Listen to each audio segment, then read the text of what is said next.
right, welcome. I'm excited today. I've got Tyson Durfey with me. I'm so excited. As my listeners, you've heard me talk about my days as a professional rodeo cowboy, and we're going to a complete another level today. Tyson is a world champion tie-down roper. Correct me if I'm wrong, Tyson, 14 NFRs? Yeah. All right, yep. Awesome.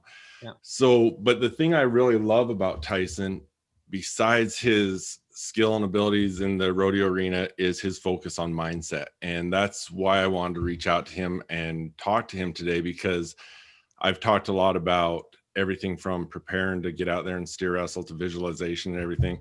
And this is such a focus for what he works on that I'm just excited about that. So just give me a little bit better bio on yourself and tell us a little bit about, not only the rodeo side, but the No Limits mentorship that you're involved in as well. Yeah. So, like I said, like you said, I've been to the national final several times. I was a world champion once. We're working on more. But I've been rodeo my whole life. Being a cowboy was just natural for me. My granddad was a cowboy. My dad was a cowboy. None of them ever took like rodeo as a profession. Now, my dad was a horse trainer, so he grew up, I grew up in the industry training the horses for some of the athletes. And we had roping clinics. We taught people how to ride horses, how to rope and all that stuff. And I'd always had a passion, number one, to be as good as I could possibly be. And that's kind of where the personal growth steps in. And I hope I can tell you the story a little bit later about how I came on to Tony Robbins and all that stuff. But I've always had a passion to be the best me that I could be. And my outlet was being a cowboy. It was going to rodeos. It was, doing the very best job that I could. And, I set the goal to be a world champion in 2006. It took me 10 years of grinding and working and failing and living in the backseat of my truck and coming back from that, finding mentors, losing mentors. Like, it was just this crazy path. But, in the end, we got it done. And all of that has kind of led me into what I'm doing now as like my side hustle and my business, which is mentoring other athletes, not only tie down ropers, but athletes all over, about mindset, strategy, really developing their goals and making sure everything's congruent. So that's kind of where I'm at. And that's where the base foundation of the No Limits mentorship program is right now. Awesome. And, that's one thing. I work with a lot of other mental development coaches and whatnot. Last week, I was working with a couple that were all Division I basketball coaches at one point, or players and professional players in Europe and whatnot. There's so much, whether it's rodeo, basketball, football, that you take from the sports that you love and the sports that you're in that apply to so many other areas of your life. So maybe talk a little bit about what you think on that, on the mindset of being a world champion calf roper and how that applies outside of rodeo. I'll tell you one thing that I've studied, most professionals, if you guys have ever read the book Outliers by Malcolm Gladwell, it talks about, putting in 10,000 hours of practice. Now, the average world champion puts in the average professional puts in 10,000 hours of practice. And, I took that a step further. I'm like, well, if the average professional puts in 10,000 hours of practice, well, how many hours does the average world champion put in? And so I started doing all this research and looking around, and believe it or not, there's not a lot of research on that specific topic, but I did find a number. The average world champion puts in about 20,000 hours of practice. Okay. But it goes above and beyond just the practice. It's self-image. It's how you look at yourself. Right. And it's how you get confidence. And the way that I got confidence might be different than other people. I grew up from, my dad was raised by a World War II vet. So they were like really, really, tough, and they believed in building you up by tearing you down. So that was kind of like the strategy to make you tough and get you prepared for the world. So I had a lot of stuff to get confidence. Like, I had to practice hard to have confidence. My parents didn't instill confidence in me as a child. So I found my confidence by putting in that practice. And to this day, right now, I'm about 32,000 hours of practice for what I do. And I don't know if you look at multiple time world champions, I'm probably behind, how many gold buckles you get or world champions you get with that many hours of practice. But so what I did was, in high school, I was like, okay, my dad told me, he's like, you're not going to make it if you don't put in this much work. I'm like, okay, well, let's just put in that much work. Let's put in that much work. What does that look like? All right. So I get up at 4:30 to 5 o'clock in the morning. I practice my flanking and tying and my riding before I go to school. Okay. I go to school. I get out of school. I need to make money to pay for all this because rodeo, as you know, is not a rich man's game to start with, or for most people, right? So I'm like, okay, I need to make money. So how am I going to fuel the money to pay the entry fees, to pay the travel, to pay all this stuff? Okay, I'm going to shoe horses. I'm going to be diligent at it, and I'm going to save my money all the way through high school. Okay, so I did that. So every day I got out of school, I'd go shoot 2 or 3 horses and make $100 to $300, depending on how hard I worked. I call it like the immigrant edge. Like that's how my mindset worked. So I made 100. I only spent $10 a day, and I was very ready. 10 bucks a day, and I got to save this other money. And so when I graduated high school, I had thousands and thousands and thousands of hours of practice, and then also had the money as well. And then after I got done chewing the horses each day, I would go home and I would practice till about 11 o'clock at night, sometimes midnight. Like that's just my family. We work really, really hard. And people say, well, that can't be right. Well, didn't you go to high school dances, or didn't you go to prom, or didn't you go to football games? And the answer for me was no. I didn't go to one single high school football game, not one single high school basketball game. I didn't go to prom. I didn't go to any dances. I just worked. Like I worked.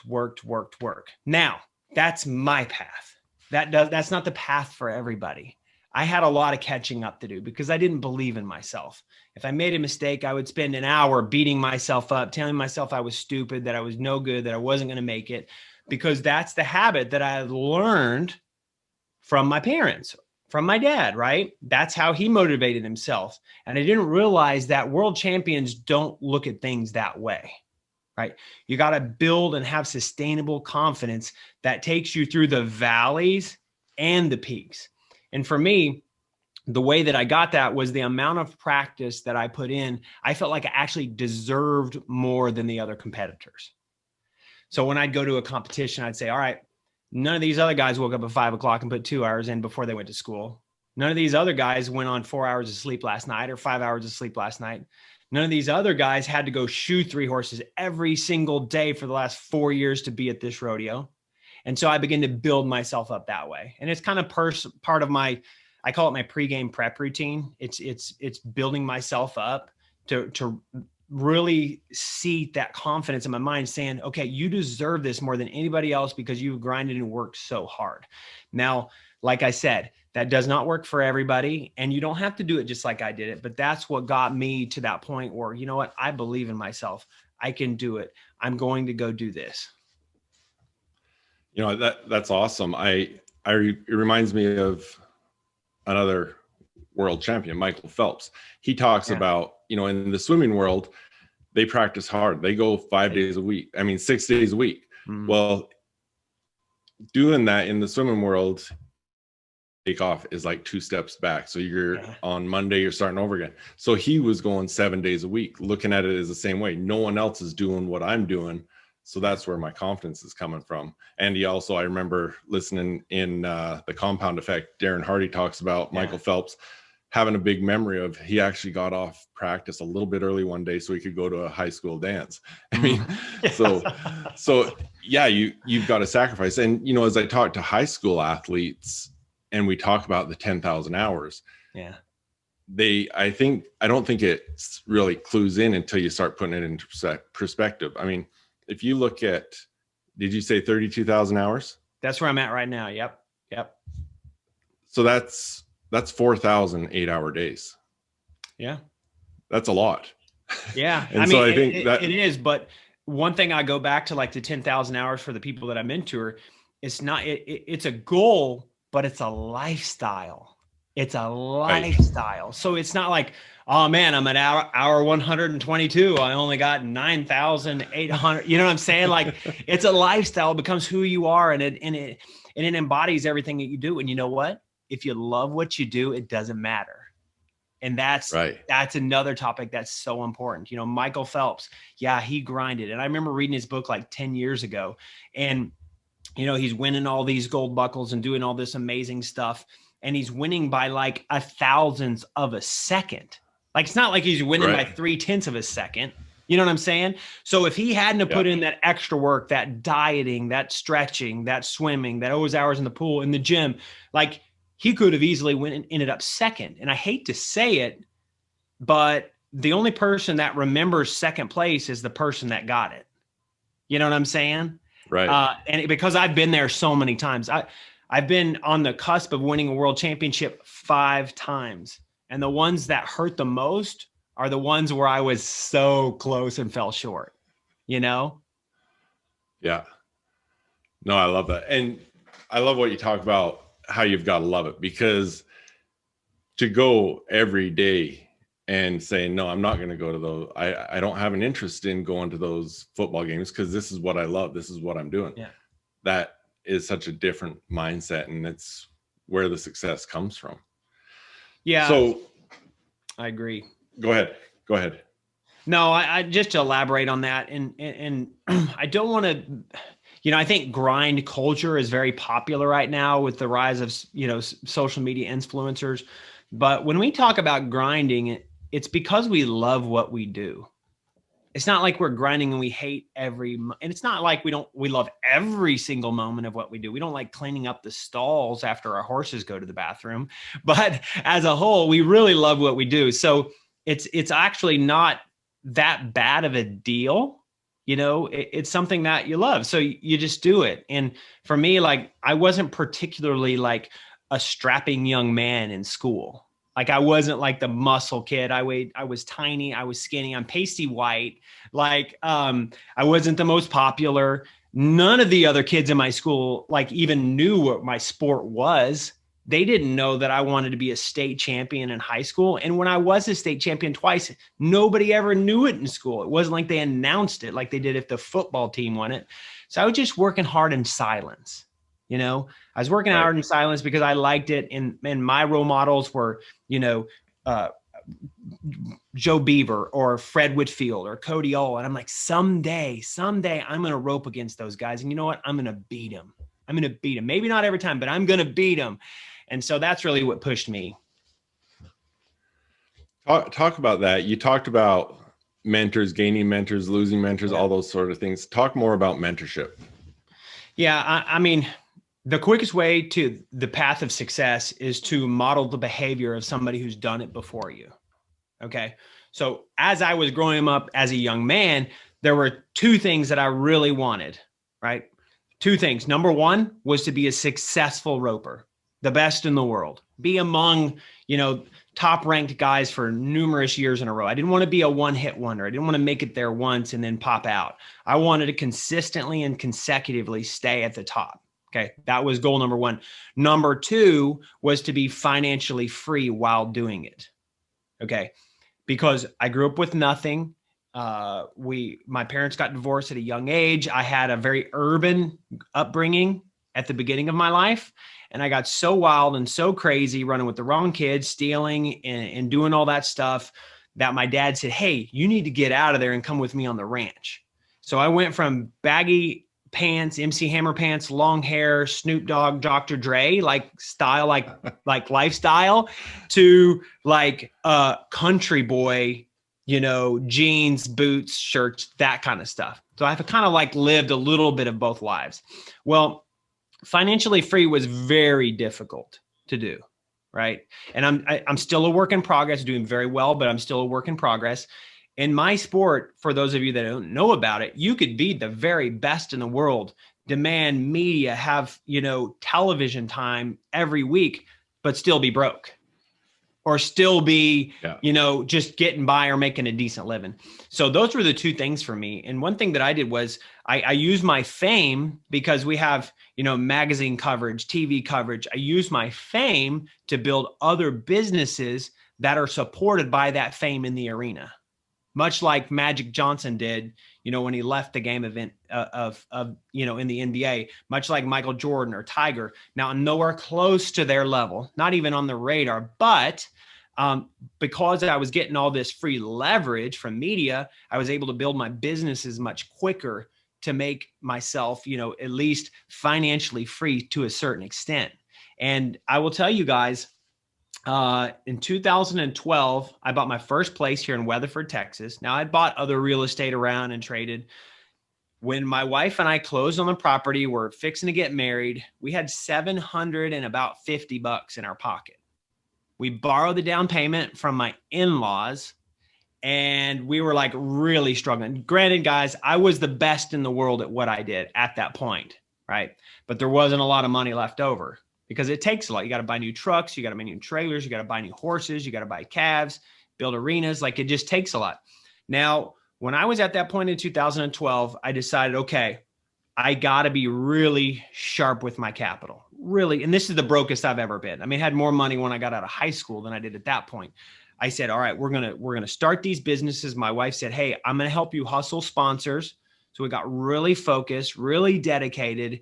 And, you know, now we have, you know, multiple 7-figure businesses because we got really focused. And it's not like 9 years, it's crazy how quick, you know, things can change. And I know some kids over there, 9 years, oh my gosh, but I did see a major difference in 1 year. I went from 0 sponsors to 125,000 in sponsors in 1 year because I focused on it intensely.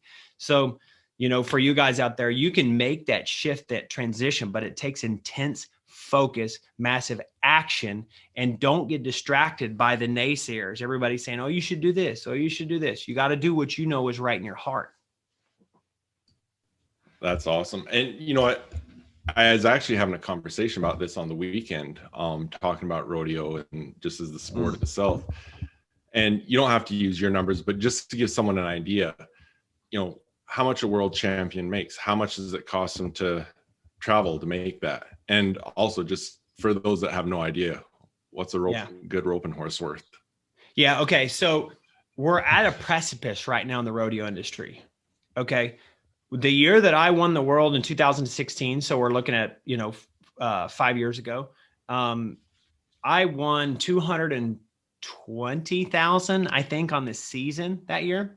And I had really good sponsors, really good endorsements. I had a great season, made good money. I didn't have to buy another horse that year because I was horsed up.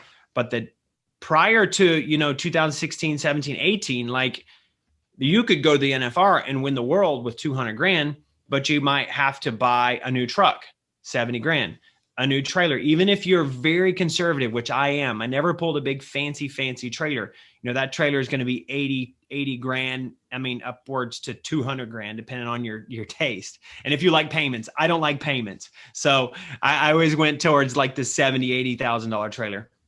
A new horse. I grew up a horse trainer, so I was able to buy most of my horses for around $25,000 to $30,000 each. Now, Nico, the horse I won the world championship on, I gave $65,000 for him, right?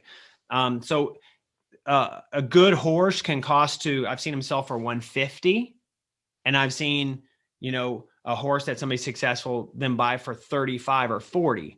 In today's market, you're closer to like the $80,000 to $150,000 range to find like the best, or, you know, one of the top 15 horses. So it takes a lot, guys. And especially when you're starting out, like when I left home. I didn't have, you know, dad back home taking care of things. I separated myself, say, all right, I'm going to go make it. I'm going to go make it on my own. I'm going to do it on my own. So I was building my ranch. I was building my place. I was building my own arenas. I was training my own horses. When I left town, I had to hire somebody to feed my animals because I didn't have like family to help me with that. So I chose the path of least resistance, but I think it created a callus on me that just said that, like, I can do this. Like I can do it. If I can make it through this, I can make it through anything. And rodeos, you don't have to be wealthy to rodeo. Let me tell you that first of all. You just got to have the mindset that you want to get started. Whether that's buying a $1,500 horse in a sale and training him yourself, and then flipping him, a year or two down the road for 10, and then buying a little bit nicer horse and then flipping him another couple years, which is what I did. I trained horses, traded horses. I was always hustling and working. So you don't have to be wealthy to get in the sport of rodeo. It's just, if you want to just buy into the top, it does cost a lot, right? But just like investing, you got to start small and work your way up. Yeah. You said something there that just reminded me of something I've heard you talk about before. Do you want to talk about callus of protection? Yeah, man, you have watched my social content, have you? I sure have. Even the dancing ones where I see you end up in a sports bra. Oh, no, sir. My wife worked on me for like 3 days to do that. And I was like, I'm not doing it. That's weird. But she got it done. And you know what? Sometimes you got to do things to get attention. I don't know. That's all I can say. Yeah. So I call it a callus of protection, man. If you're out there and you're putting in the work and you're working hard, it's like your hand, right? You take a man's hands. So I grew up my whole life working outside, building fence, riding horses, working cattle, welding. I built a couple houses. Like I'm I'm transitioning now from trying to do everything with my hands to doing everything with my mind, which is a difficult transition for somebody like me. Is like a very blue collar, get in and do the work kind of guy. But one thing that is a blessing from working hard is that your hands are calloused. They get tough. They can withstand, a welding burn. They can withstand, a cut on a fence. If you're building fence, they can withstand all these things. And your mind is the same way, y'all. When you go through some stuff, you put a callus on your mind that says, all right, yeah, that was tough, but I got through it and I can get through it again. Recently, for those of y'all that don't know my story, in 2016, I had a horse I won the world championship on. He was young. In 2007, he passed away. 2017, he passed away the next year. I was blessed to have another horse that was very green. That horse's name was Nico. The next year, I had a horse named Mitch. And Nico passed away very unexpectedly, just something that never happens, like rarely ever happens. And I lost Nico. That was very difficult for me. He was my best friend. I spent more time with him than I did with my kids a lot of times and my wife. It was very difficult. He gave me so many great things, and I was very attached to him, much like we are our dogs or other animals. So that was very difficult for me to get through. It was very emotional. I cried for days and days and days. And even to this day, it still bothers me. Okay. Fast forward a couple of years, I've gotten successful. I almost won the world championship on Mitch. Like that close. I missed it in 2019. But he's been a great horse for me. He passed away about a week ago. We were exercising him and he had a heart attack. Essentially, he bursted a valve in his heart, and I lost him. And you know what? I went to my room and I just cried. I was just upset. But I said to myself that if I got through Nico, I'll get through this. And I know that the good Lord is looking out for me and he'll bring along that horse that I can win on again. Guys, when you go through stuff, you begin to build a healthy callus if you accept it the right way. Because you've been through something in your past will give you the strength to get through the negative stuff that happens in your future. I don't believe a lot in just false affirmations. I believe in tactics and strategies to move the needle forward. Okay. Sometimes you have to say things to build yourself up, and that's okay. But if you have the strategy and the formula and the work and the practice, you begin to build a callus in your mind that says, you know what? I got through that. I can get through this too. And I'm going to move forward at all cost. And at the end of the day, dealing with Mitch, because I've been in mourning the last week because of Mitch, I've been there. I've done that. It sucks. I gave myself time to deal with it, but I know I can get through it because I've been through it. And I know that the good Lord is going to give me strength when I need it. And that's really what having a callus, you know, is to me, is having that strength, that fortitude to withstand whatever comes to you. So is that the same? Is that how you tie it into failure? I mean, what happens? How do you deal with either failure in general or when you're in a slump or anything like that? How do you get through those? Well, basically, I'm going to tie a few things into that. Yep. Number one is, if it's your goal, it's your passion, it's your life, failure is just an opportunity to learn. Okay. We've heard that a million times from a million motivational speakers and life coaches and strategists, but it's the truth. Okay. If it's your passion, it must be your passion. If you're wavering and you don't know if it's your passion, then that might be a different thing. If you love it, you never give up. You never quit. You keep moving forward at all costs, always. Okay. And that could be incrementally like this. I have a rule. I say, I want to get 1/3% better every day. I want to get 1/3% better every single day. I don't want to jump 10% in one day because that's not sustainable. I want to get 1/3% better every day. So, all right, I failed. Yes. What did I learn from that failure? Where can I improve from that failure? Number one, I don't waste time on a failure. See, we all have only so much energy in our heart, mind, body, and soul. And energy is coming out of you every single day. Is it going towards negativity or is it going towards positivity? If you fail and you spend 3 hours dwelling on that failure saying, oh man, I shouldn't have done that, or I'm dumb, or I'm an idiot, then you're wasting your energy that could have been used to getting better. Okay. That's number one thing. Don't waste time on a failure. Learn from it, use your energy, flip it, say, okay, yes, I made this mistake on my technical side. I'm going to flip it.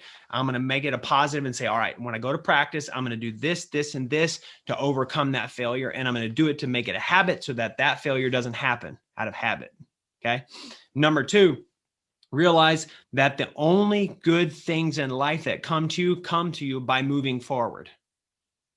Tell me somebody who's failed and sat back and wallowed in the misery and threw their hands up and said, oh my gosh, what good comes to you from that? Like zero, nothing good comes to you from that, right? So if I know psychologically and strategically that nothing good comes from being pissed off or mad or upset or beating myself up or taking it out on my wife or my kids or any and all that stuff, then don't do it. Tactically tell yourself and recognize when you're doing it and say, no, I'm not going to do that. I'm moving forward. Okay. I'm moving forward because I realize that optimism and practice and strategy will take me forward. It will not hold me back. The only thing that can hold you back is negativity. I have a strategy I call NTR, negative thought recognition. Okay. I have these like little NTR, RTR, like I have all these like little, I don't know what they call them, but like abbreviations for things that I do and I teach my students. NTR, negative thought recognition. Anytime you notice a negative thought in your mind, you take it captive and you say, no, that's not from me. That's from the negative side. And let's get the heck away from me. I actually envision myself like grabbing it, or it's writing down in a book. I picture it in a piece of paper. I pick it up, I crumple it up, I throw it out. Okay. I always follow it up with RTR. NTR is always followed up with RTR. RTR is rapid thought replacement. That's what I call it. RTR means, what do you need to do to replace that negative thought with something of optimism that will get you thinking about your future? Okay. RTR could be jumping jacks for 20 seconds. RTR could be for you, could be thinking intensely about the day you got married. You looked in your wife's eyes and she's so beautiful and she smiled at you and you thought about the life that you were going to have together and all this great stuff. That's rapid thought replacement. It's something of deep emotion that pulls the negative away and takes you towards a positive. Now, I will tell you that a negative thought is 7 times more powerful than a positive thought. So to overcome that negativity, you got to intensely focus on the positive. And you do that. I do that with RTR, rapid thought replacement. It needs to be now. It needs to be quick. It needs to be immediate. Okay. That's why I like to do RTR with like jumping jacks or moving up and down or some quick push-ups. You know, if I'm feeling fuzzy or I start thinking a little bit negative, I don't have enough money. I'm scared to hire this new person because you know what? That's an extra 40 or 50 grand. I don't know if my bottom line can handle that right now. That's thinking in lack. That's a poverty mindset. Rapid thought replacement. Okay. Negative thought recognition, NTR, followed up by RTR, always gets me in the right frame of mind to move forward. And like, I'm a guy that like believes in strategies to move forward and frameworks to move forward, not emotions, right? I want to feel good. Feeling good is great, but I want to back it up with strategies that I know work every single time. Those are two things that I do that immensely help me overcome a failure and move towards a positive. Awesome. Thanks. I really appreciate that. I was actually on a call last week with Tammy Matheny, who is the author of Confident Athlete. And cool. She has something similar called Win, What's Important Now, or What's Important Next or Now. Yeah. Because she talks about basketball. You miss a shot. Well, that's over. You can't do anything about it. You miss a calf, you can't do anything about it. So what's important next and moving on. So I love that. And you know, I think that's a lot with our self-talk, when we start that negative self-talk, it's so easy to build on itself. So when you do that, and that's actually because I coach basketball as well. One of the things that I used to teach my teams all the time is actually, like you're saying, physically do something, whether it's touching your shoulder or something that can just kind of move you on. My daughter used to write next on the toe of her shoe. So if she was getting upset, she could look down. And so those are really important. What are your, as you're talking about that, the other thing it made me think about, what are your practices and thoughts on visualization? Yeah. Visualization is something that you must do. And I don't care if it's healing a relationship with your spouse, like you must visualize. Okay. One of the things that I teach in my program is called my pregame prep routine. Okay. So every time I get ready to compete, and guys, I speak a lot about athletics because that's my background, you know, with the sports. I apply all this to my daily life. And the number one thing that people tell me in my program is, oh my gosh, yeah, I applied this to my work and it got better. I applied this to my life. It got better. I applied this to my relationship. It got better. It's all congruent, y'all. It all works together. Okay.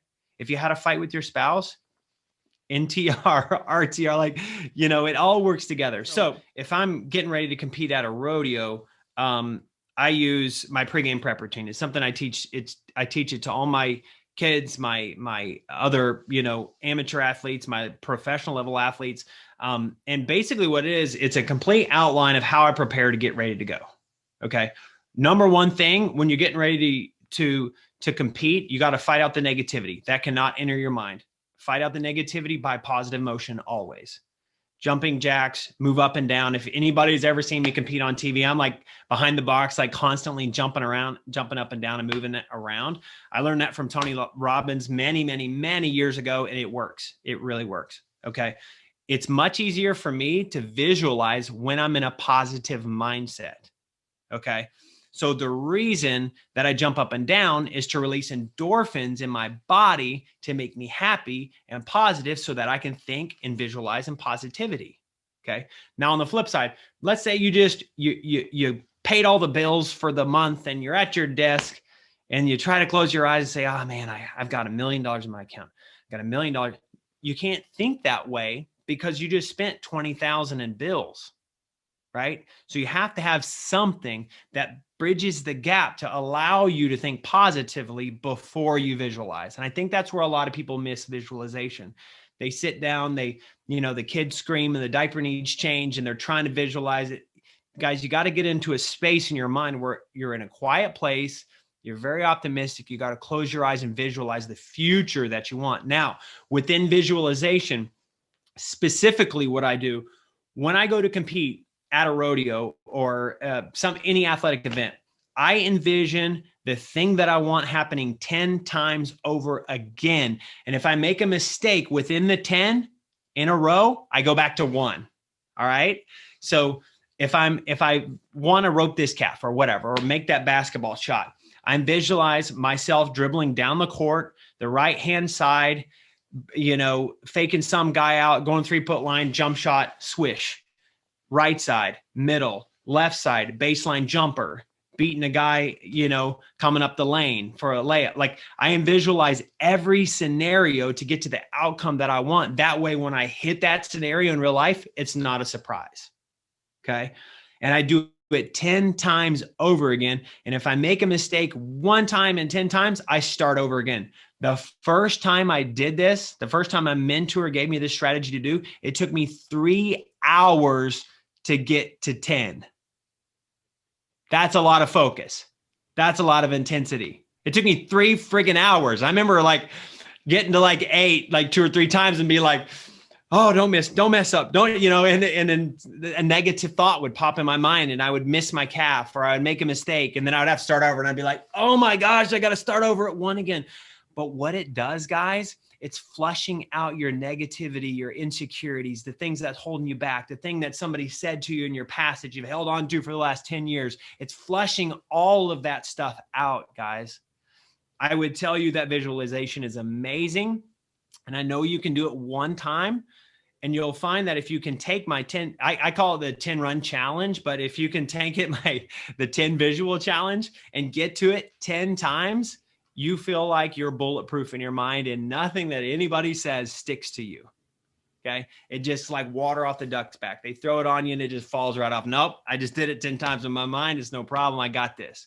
Same thing. I think this is brilliant for marriage couples. My wife and I have been together for 10 years. We got married in 2013. When we enter maybe something like a conversation that's going to be a little bit heated, maybe it's that one thing that I have that, constantly gets underneath my skin. That's like, oh, I can't believe she said that. Or, oh, I can't believe she did that. Or, she's on to me about this or whatever. I will visualize that conversation a few times. I've never done it 10 times in my head, but I'll visualize that conversation, over and over and again in my head. That way, when I come to that conversation, it's like, I can't believe you freaking said that. Oh, I can process it. I can have those emotions and I do it prior to the conversation. That way I don't react out of emotion and say something that's going to dig me in a hole, So visualization. Yep. And I don't know all the statistics on it, but I have studied a lot of professional athletes and Olympic athletes. It's the one thing that we all do. It's the one thing that we all do. And I find it amazing that in sports, it's the last thing that people work on. It's only now, probably over the last half a dozen years that this visualization, mindset thing has gotten pretty popular, and before that, it was like, you worked on your mind. Why didn't you just go lift weights? Or why didn't you just go shoot another, I remember doing free throws in middle school when I thought I wanted to play basketball, doing thousands of them. And I could only hit 50%. That's when I knew I wasn't meant to play basketball. But here's the thing, guys. The mind has to be the first thing that you work on, not the last. You serve the mind first, right? Don't do it at the end of the day after you've worked hard and you did the dish and you put the kids to sleep. Trust me, I've got 2 kids. I know how that is. And they're little. So you don't feed the mind at the end of the day. You feed it at the beginning of the day. That way you're prepped and ready to attack all the things that are going to come at you. Awesome. Have you ever studied anything from Neville Goddard? I have not. No. Never heard of it. He's actually got some awesome stuff on visualization. And one of the biggest things I got from him was when you're working on visualization, visualizing, how did he say it? From the moment rather than, I'm going to say it wrong, but basically saying, rather than doing it as if you're watching a movie, if you're doing it for your roping, rather than watching yourself calf roping, do it, you're on the horse, first actually person in it. Yes. And, he's got some great stuff on that. So yeah, I think it's such a powerful thing. And I think you brought up something that's very important, guys. When I visualize, I'm always in first person. Okay. First person means that I'm inside my body. I'm visualizing out through my eyes. I'm visualizing myself doing it. Now, here's the thing. If you're in third person and you're like watching yourself compete, then you're just a fan. That's not really you doing it. You must be in your own head in first person. And I'll give you one other tip. When you're done with the conversation, one thing that can leave any visualization session with like on a high and like, yes, give me more, is when you leave that conversation or that athletic event, visualize through your own eyes the person patting on your back saying, oh my gosh, great three, great catch. That was phenomenal. I can't believe it. How did you do that? Visualize your wife saying, you know, honey, that was a great conversation. I really felt connected to you in that moment. Visualize your dad patting you on the back and say, you know what, son, it's fine. It's paying off. That work that we're doing, it's paying off. I'm so proud of you. And when you leave that visualization session after that, then you're on cloud 9 and you believe that you can do it again. Okay. So it's important to feel at the end of a visualization session. And I do it by, you know, deep emotional connections, whether it's my dad telling me he loves me, or I did a great job, or my wife telling me I'm so proud of you, or that was a phenomenal conversation. That's how I do it. And I know it works, guys. I've been doing this for a decade. I know it works. So that's just another tip that'll definitely help you with your visualization. You know, that's a great point. And, you know, this was a long time ago, and I've actually got the picture right down there. I remember I was at the Innisfail Rodeo. Yeah. And visualization was always a big part of my pregame. Mm-hmm. And when I would use that run a lot, because that was one of my, felt like such a perfect run. But part of my visualization after, it was during the slack. And so there's a bunch in the arena and stuff. And, you know, I was young. And so all these guys I'm bulldogging against are all my heroes. Yeah. And walking back, and all these guys that are my heroes giving me high fives and telling me it was a great run. That was all part of the visualization. I still remember to today, because the emotion that was involved in it. It is. Yeah.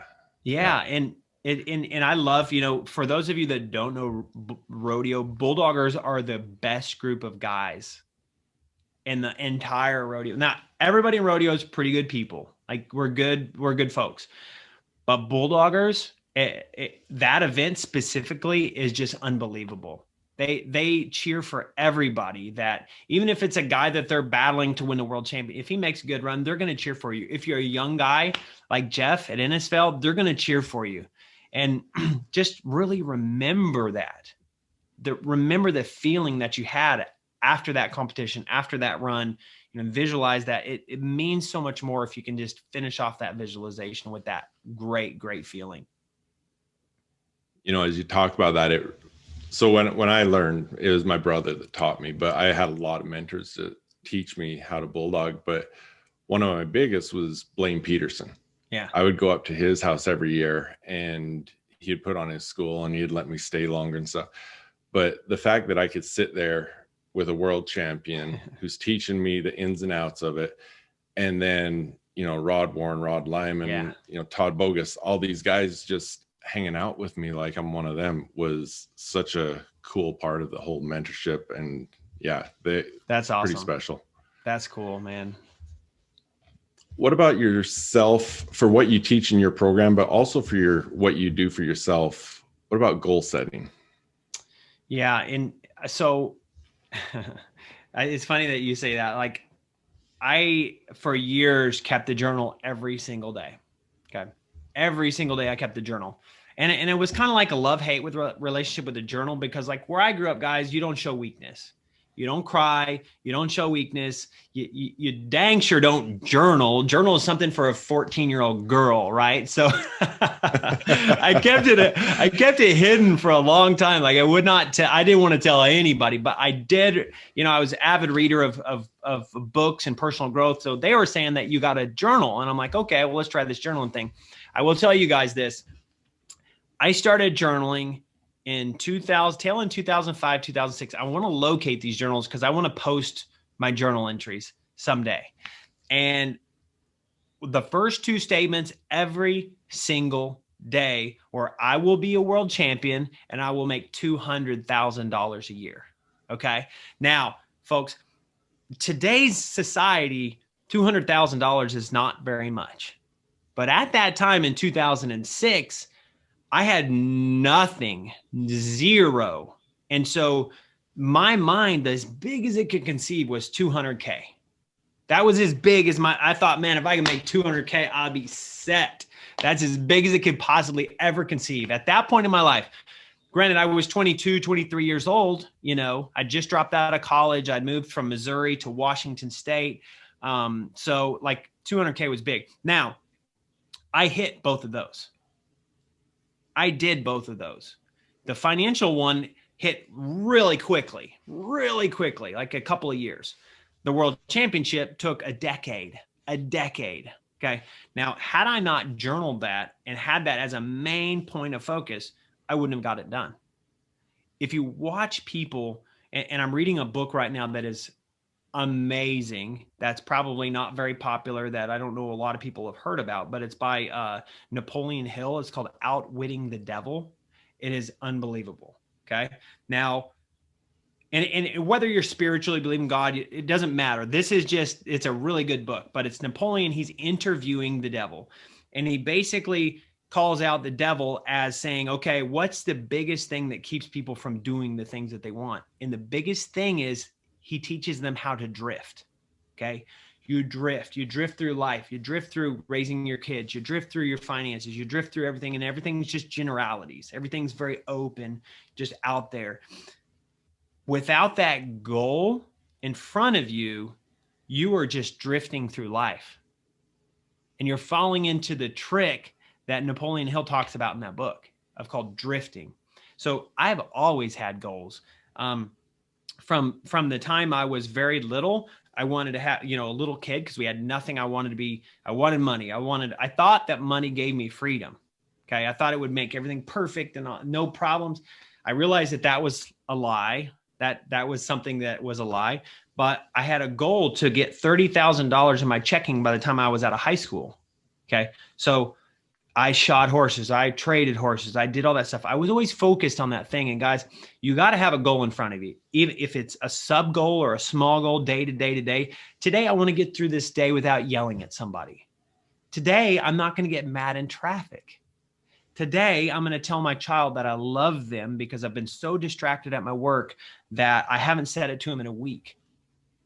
Like, guys, you got to have goals and write them down. Have one magnificent goal, one that you think is so big that you don't know if you can achieve it on your own.